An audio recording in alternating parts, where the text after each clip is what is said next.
Good morning. I value these times to get out and get some fresh air, this time of isolation. And if you think about the crucifixion, the apostles did the same thing.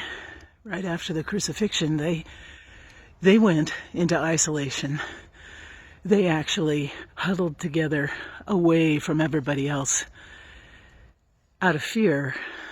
And a lot of things surfaced for them, I'm sure, like the amazing things they took for granted just days, weeks earlier when Jesus was still with them.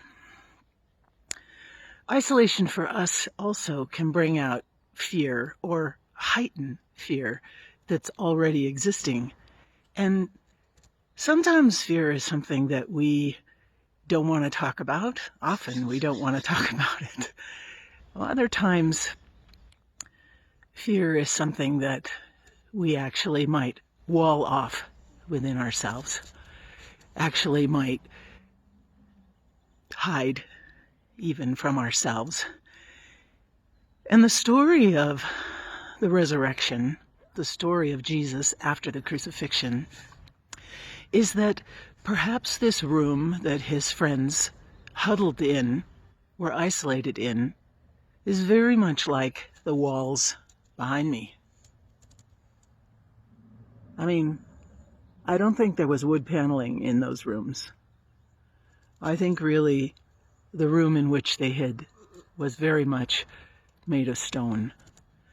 And you and I might also have walled off our fears from ourselves to where we've become unaware of how much they affect us in our daily lives, to the point where we have this constant humming of anxiety beneath the surface, and it still controls and manipulates our behavior many times. The courage we're able to feel or not feel, the steps we're willing to take or not take because of this fear. In that room where they huddled, Jesus walked through these walls. Stone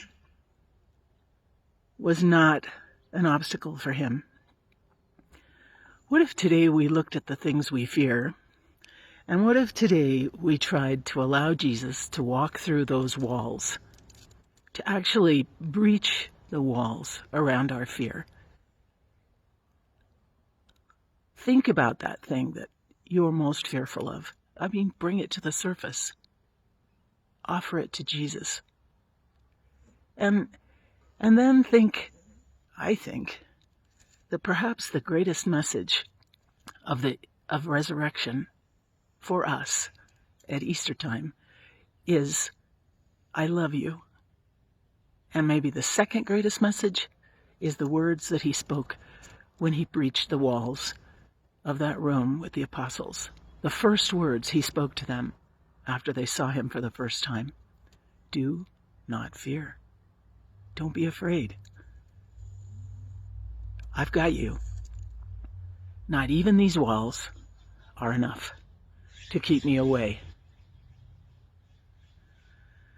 So let's pray on that. And I'll see you again on Monday. God bless you.